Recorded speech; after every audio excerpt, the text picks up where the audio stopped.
Solamente ¿qué hay para la iglesia? Bendición tras bendición tras bendición. Y ay de aquella lengua que se levante contra nosotros. Dice que nosotros condenaremos toda lengua que se levante contra nosotros. Vamos a leer sobre todo, aquí hay unos que me llamaron la atención. Dice el versículo 13. Todos tus hijos serán enseñados por Jehová y se multiplicará la paz de tus hijos. Al principio de este capítulo, el primer versículo habla de la estéril, ¿cierto? Habla así. Dice, más son los hijos de la estéril. Así dice, ¿cierto? Resulta que muchas personas me preguntan y me dicen, ¿usted no tiene hijos? Y les digo, Dios no me dio. Así, esa es mi respuesta. Dios no me dio cuando se refieren a hijos físicos. Pero les aclaro y les digo, pero curiosamente tengo más de 200. En este momento tengo más de 200. Para una persona tener 200 hijos, ¿cuántos años necesitaría? 300, 400 años, por ahí 400 años, ¿no? Para que alguien pudiera tener 200 hijos. Pero acá en Colombia, Dios me ha permitido un privilegio. No hay nadie en Colombia, en el país que me encuentro, no hay nadie que tenga más hijos. No hay nadie. Sí, no. Nadie, nadie. Incluso sumando a dos o tres o cuatro o cinco, no alcanzan a dar el mismo número de... O sea, sumando a los cuatro o cinco que más hijos tienen, no alcanzan a dar 200. No alcanzan. Ah, bueno, aquí tengo que hacer una claridad, Una diferencia, una claridad es muy diferente simpatizantes a hijos. No sé si sepan. Por ejemplo, aquí ¿cuántos simpatizantes hay? Ustedes ven cuántas personas están siguiendo. ¿Cuántas personas siguen esta cuenta de escrito está también? Casi 154.000, ¿cierto? Casi 154.000. Pero que hayan recibido la salvación y que tengamos conocimiento apenas si supera los 200, apenas si alcanza a superar los 200, entre 154.000. Cuando recién llegué a la iglesia, recuerdo que yo duré 7 meses hasta que pude recibir la salvación. Así de terrible era, así de terrible, ¿no? Que tuve que escuchar y escuchar. Y yo escuchaba en vivo, que es más directo. Porque cuando estamos haciéndolo, por ejemplo, aquí a través de los medios virtuales, la persona puede estar acostada y estando acostada se queda dormida. Y dice, sí, sí, yo ayer estuve en el en vivo, pero realmente se durmió. Realmente qué alcanzó a recibir, ni siquiera sabe qué versículo, qué capítulo, ¿sí? Y mucho menos de qué se trataba. Entonces, en la virtualidad es más fácil que al otro lado la persona ponga a sonar y realmente no esté escuchando. En cambio, imagínense, en vivo es más, ¿no? Más directo porque la persona por lo menos le tiene que estar mirando los ojos a uno mientras uno le está hablando de la palabra de Dios. Pero cuando recién recibí la salvación, aunque yo escuchaba directamente, me demoré 7 meses. Calculo que sería como el equivalente a alguien que dure 2 o 3 años a través de la virtualidad en recibir la salvación. Terrible, ¿no? ¿Cómo era mi condición? ¿Cómo era mi corazón para que yo no pudiera, aún escuchando siervos de Dios, hablándome directamente? Quien más me habló durante los primeros meses fue el pastor Rubén. En la Biblia dice que uno regó, uno sembró, otro fue el que regó, otro fue el que cegó. ¿Así, cierto? Entonces, en mi caso, ¿quién fue el que plantó? La primera persona que escuché, el primer justo que escuché hablando el Evangelio. El primer justo que escuché fue el pastor Emanuel. Ya algunos hermanos lo conocen, por favor no escriban el apellido. El pastor Emanuel fue el primero a quien escuché en un seminario bíblico. Después, el pastor no era de esa ciudad. Yo pensaba que él era de esa ciudad, pero él se fue. Él solamente estaba en esa ciudad como invitado para el seminario bíblico. Pero después, cuando llegó el domingo, yo quería pues ver al pastor Emanuel otra vez. Pero entonces, a quien conocí fue al pastor Rubén. Ya les he contado. Y resulta que él sí era el pastor allá en Cali. Yo estaba en Cali cuando conocí la iglesia. Y estando en Cali, él me predicó. Él iba a mi casa. Él iba hasta mi casa. Hacía estudios bíblicos. Entonces, ¿quién fue el que más regó? el que más regó, de quien más recibí palabra los primeros meses, del pastor Rubén. Sí. Y de él recibí como, de los 7 meses que tuve que escuchar para recibir la salvación, me atrevería a decir que unos 6 meses. Unos 6 meses. De esos 7, solamente escuchaba al pastor Rubén, al pastor Rubén, al pastor Rubén. Y resulta que después hubo un campamento mundial en Perú y viajé a Perú, pero cuando viajé a Perú, yo regalé todo lo que tenía en Cali, lo regalé, me quedé sin nada. Y cuando entré a Colombia, como ya no tenía nada en Cali, entonces me fui a vivir a Medellín, a empezar desde cero. Entonces, estando en Medellín, allá estaba el evangelista Wilmer Ipus. Sí, de él escuché también, de él escuché allá en Medellín. ¿Dónde fue que recibí la salvación? En Medellín. Allá en Medellín también estuvo el pastor Emanuel. También se hicieron seminarios bíblicos así. Y en el campamento mundial escuché al pastor Pablo de México. No escriban el apellido, por favor. No es... Ya saben quién es el pastor Pablo, los hermanos ya saben quién es. Entonces estuvo allá. Estuvo también el pastor Leonardo. Leonardo también estuvo allá. No sé si ustedes han escuchado el testimonio de el pastor Ricardo Gutiérrez, mi compañero de viaje misionero sin dinero. Él recibió la salvación el 20 de enero del 2006. Él conoció la iglesia en el 2005, pero recibió la salvación el 20 de enero del 2006 a través del pastor Leonardo. Entonces yo conocí al pastor Leonardo allá, en Perú. Impresionante. O sea, la prédica que más veces he escuchado, la de él. Una prédica que escuché más de 100 veces. Más de 100, sin exagerar. Escucharla completa, la escuchaba y volvía y la escuchaba y volvía y la escuchaba. Entonces, está sumado junto con los pastores que más he escuchado. Y así sucesivamente. Entonces, realmente uno es el que siembra, otro es el que planta, otro es el que riega, así, otro es el que ciega, así, en el proceso de haber recibido la salvación. Pero ¿cómo era mi corazón tan terrible que tuvieron que pasar 7 meses escuchando casi todos los días? Casi todos los días, de pronto un día que otro no, pero el resto escuchando, escuchando, escuchando, escuchando, escuchando, escuchando. Y como les digo, más directamente así, en persona. Imagínense lo terrible que era mi corazón, ¿no? Yo era un rico. En mi caso me pasó como el apóstol Pablo, que el apóstol Pablo era un rico espiritual. Estamos hablando espiritualmente, ¿no? Yo era un rico. En mi caso, ¿qué es lo que impedía que yo recibiera? Que yo había tenido un cristianismo en el cual no era cristianismo delante de Dios, pero yo pensaba muy adentro de mi corazón, yo creía que algo de ahí servía. Yo no lo expresaba, pero realmente ese era mi impedimento. Porque yo estuve en 6, que no eran iglesia. ¿Y dónde fue que recibí la salvación? Ahora, en la 7ª. Pero en esas 6 que yo estuve, en una de ellas, en la tercera más exactamente, yo imponía manos y oraba en el nombre de Jesús y la gente se caía, caían temblando. Algunos después contaron que tuvieron visiones. Algunos dijeron que vieron a Jesús, que Jesús les habló y lo decían llorando, llenos de lágrimas. Otras personas resultaban iriabara, chacarabara, ahí inconscientes, así como dormidos en el suelo, como desmayados, pero la boca se les movía y decían así, iriabara, chacarabara, sandarabara, lo que la gente llama orar en lenguas. Yo imponía manos, había gente que se sanaba, gente que recibía milagros cuando yo imponía manos. Ese tipo de cosas pasaban, pues yo como pensaba, pues que era hijo de Dios. Yo iba a dudar que era hijo de Dios, yo no. Pero precisamente ese era el obstáculo para que yo recibiera la salvación. Por eso fue tan difícil en mi caso. Era un rico espiritual, igual que el apóstol Pablo. El apóstol Pablo, cuando él perseguía a los cristianos, él creía que servía a Dios, porque él estaba seguro que estaba persiguiendo a una secta. ¿Qué decía esa secta? Predicaba el Evangelio. ¿Y qué es el Evangelio?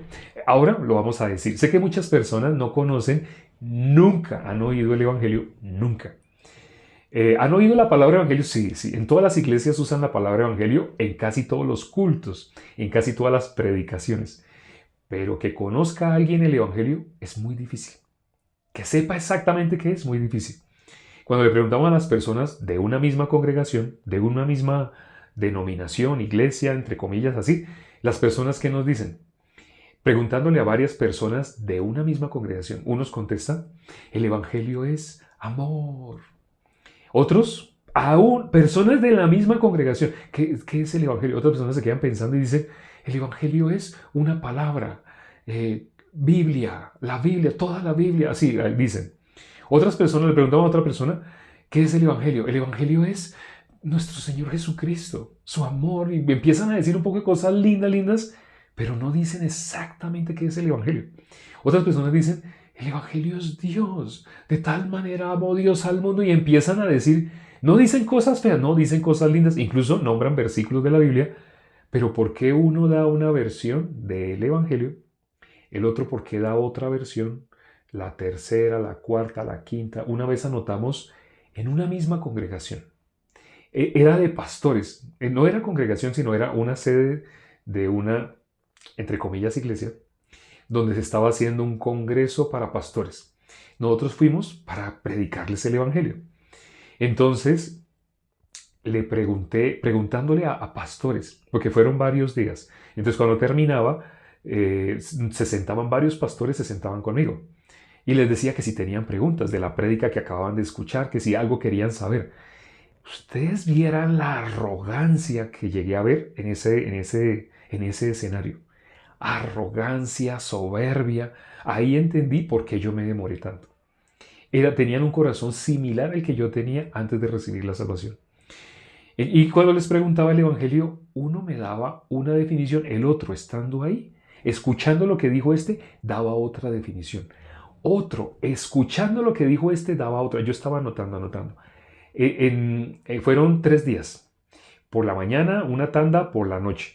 Estuve como con 7 aproximadamente. Los grupos eran como de 7. El grupo más pequeño que me tocó fue de 5. Y el grupo más grande fue como de 10, 11, 12 más o menos. Pero entonces, estando con un grupo, con otro grupo, con otro grupo, durante 6 sesiones, 3 días, 6 sesiones, alcancé a anotar 31 versiones diferentes. O sea, yo anotaba, pero yo no les decía nada en ese momento, solamente escuchando. Bueno, anotaba. Ya después, al final, fue que les mostré eso. Y les mostré qué dice Gálatas 1.8.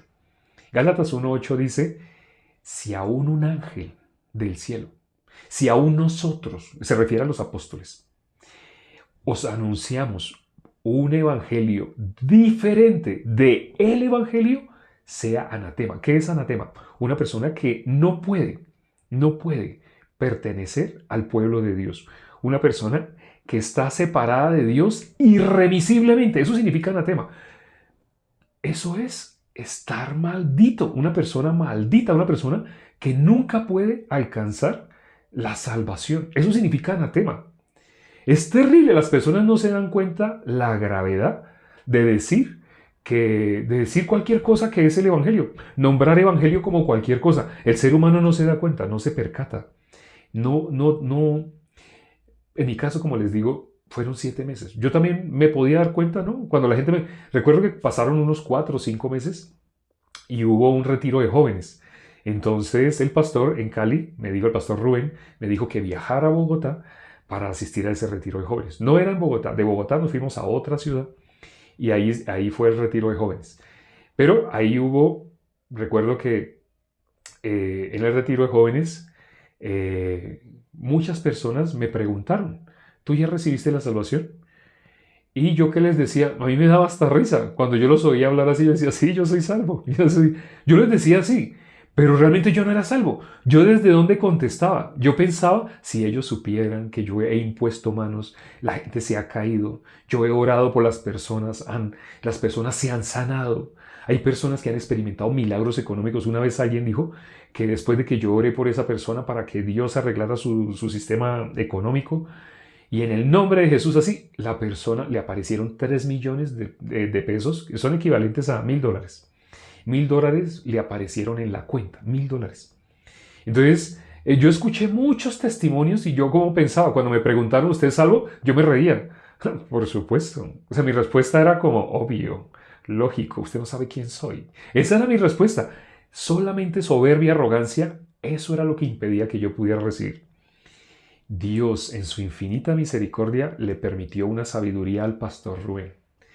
Esa sabiduría que tuvo el pastor Rubén hizo que me diera cuenta que yo no era salvo. ¿Cuál fue la sabiduría? Ya habían pasado como 4 meses aproximadamente. Esto ya lo he contado en otros envíos, parte de mi testimonio. Es que hoy se está hablando de la iglesia. Inevitablemente estoy dando mi testimonio. Había pasado unos 4 meses y el pastor Rubén dijo un miércoles en la noche que iba a haber un estudio bíblico al día siguiente, que era jueves. Cuando él dijo eso, le dije, claro, yo quiero ir. Entonces él me dio la dirección y me dijo, es a las 7 de la noche, llegue en punto, porque a esa hora empezamos. Listo. Yo llegué. Cuando llegué, habían, incluyéndome, 8 personas. Yo no sabía que era un estudio bíblico así como, porque yo estaba acostumbrado a células. Otro sistema de estudio bíblico en el cual habían 40, 50 personas. Yo estaba acostumbrado a eso. Yo tuve 24 células registradas en esa tercera iglesia donde yo estuve. Entonces, para mí ver 8 personas, como vamos a esperar a que lleguen todos, pero no, es que el estudio bíblico se hacía hasta con uno. Ay, yo no sabía eso. Yo no sé. Entonces, cuando vi, incluyéndome a mí, 8 personas, el pastor Rubén, yo llegué tarde. Cuando yo llegué, el pastor ya había comenzado. Entonces, a pesar de que él me dijo que llegara temprano, pero llegué tarde. Pero cuando él estaban cantando himnos así.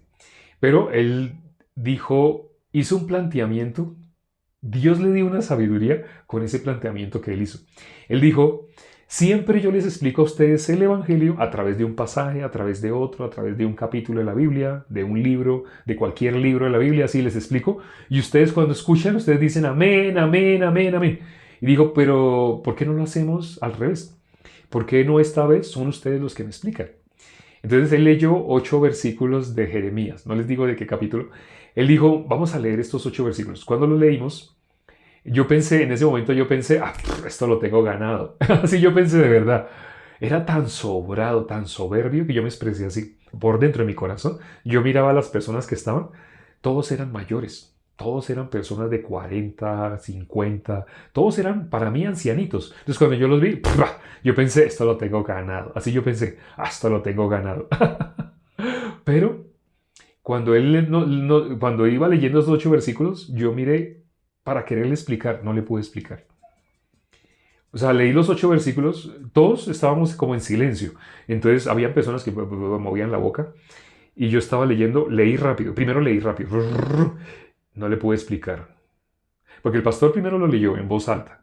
Pero luego entonces dijo, bueno, si quieren vuelvan y lean así y me explican. Entonces yo lo leí rápido, leí despacio, leí versículo por versículo, los leí al revés, una técnica de leer al revés. Leí al revés, apliqué todas las técnicas sabidas y por haber de comprensión de lectura.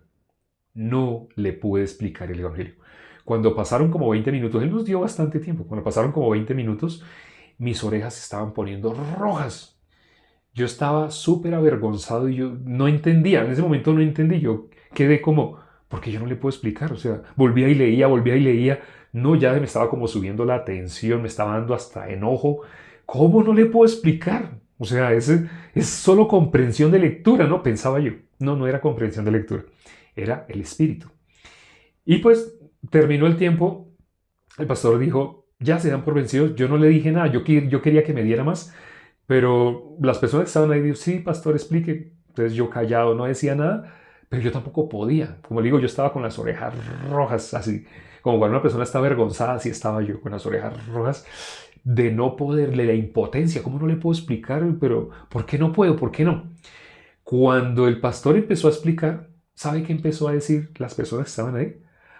Claro, amén, gloria a Dios. Y empezaban a hablar así. A mí me dio ira, me dio enojo. Yo quería cachetearlos, porque cuando él nos dijo que explicáramos, ninguno de los que estábamos ahí le pudimos explicar. Pero cuando él explicó, ahí es fácil, amén, sí, claro, eso es obra de Cristo, claro. Así era fácil, pero yo no pude, en ese momento no pude. Entonces, yo me fui a la casa con ese sabor. ¿Por qué no pude? Yo estaba acostumbrado a participar en concursos académicos y ganar siempre el primer puesto. Estaba acostumbrado de esa manera. Por eso me parecía, esto lo tengo ganado. Pero no pude, no pude. Entonces yo me fui a la casa ese día caminando y yo iba caminando y iba pensando, ¿qué hay en él que no hay en mí? ¿Por qué él sí puede explicar el Evangelio a partir de cualquier texto y por qué yo no puedo? Entonces solamente iba pensando en eso, ¿qué hay en él que no hay en mí? Y pensando, y quedé pensando así como 3 días. Cuando llegó el domingo, sí fueron 3 días, porque eso fue el jueves, viernes, sábado y domingo. Cuando llegó el domingo, preciso la prédica, el pastor estaba compartiendo sobre fuimos sellados con el Espíritu Santo de la promesa. Cuando él estaba compartiendo así, Dios me dio ahí una claridad. Sí, ¿será que yo no tengo el Espíritu de Dios? Pero imagínense, ¿de dónde venía yo? De imponer manos, de orar en el nombre de Jesús. Yo pensaba que yo tenía el Espíritu de Dios, porque veía milagros, veía a la gente caerse, la gente temblar, orar en lo que la gente cree que es orar en lenguas. Ahora ya conozco cosas que no conocía en ese momento, pero todo eso que yo veía saliendo a través de mí, yo pensaba, Dios, yo soy el instrumento favorito de Dios. Así ves. No, yo era el instrumento favorito del diablo.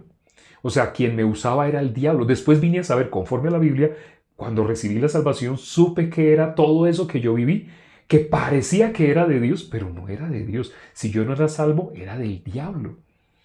Entonces, bueno, después investigué y supe que se aplicaban técnicas de hipnosis, por eso las personas, y si uno les dice, si ellos están escuchando a alguien que dice Iriabara Chakarabara Sandara, pues obviamente no así, sino le dice Iriabara Chakarabara Sandara, la persona piensa que eso es orar en lenguas, entonces las personas por dentro quieren hacer eso.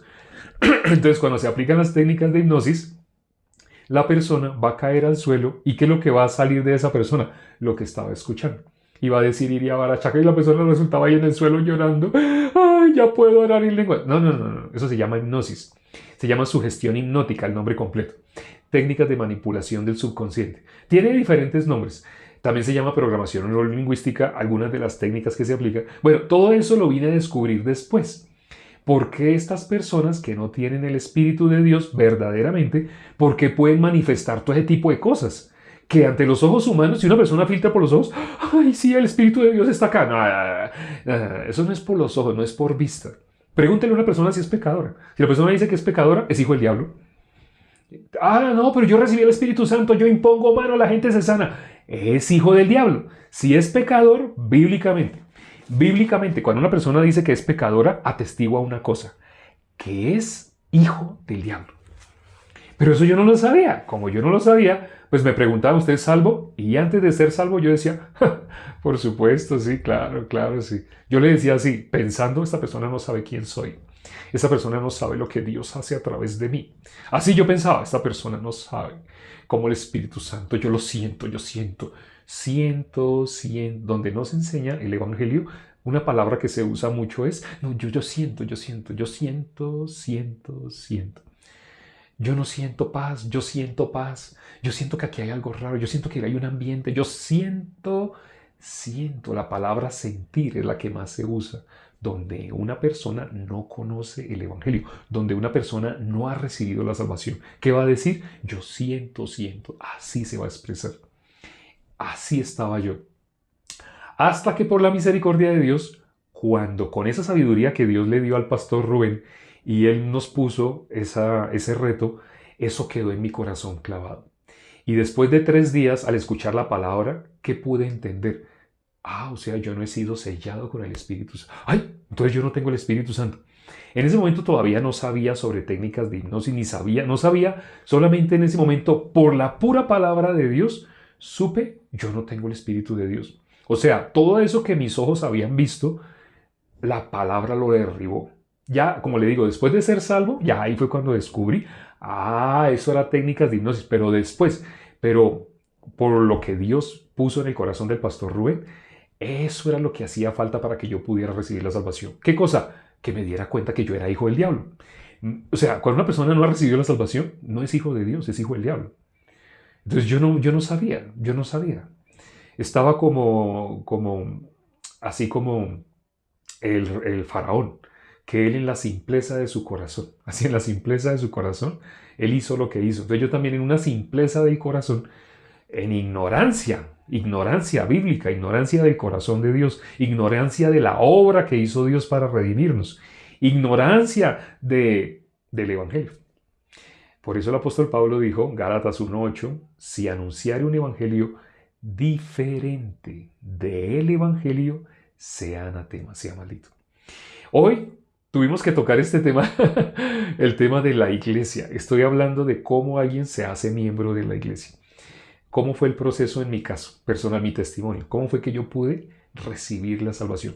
¿Cómo pude pertenecer verdaderamente? No por emociones, no por sentir, sentir, sentir. Porque lo que uno siente, mientras se apaga la música, ahí entonces uno tiene que llegar a la casa y enseguida hay Marcela Gándara, Marcos Witt, Marcos Vidal, Marcos Barrientos. Llegando a la casa uno tenía que poner música.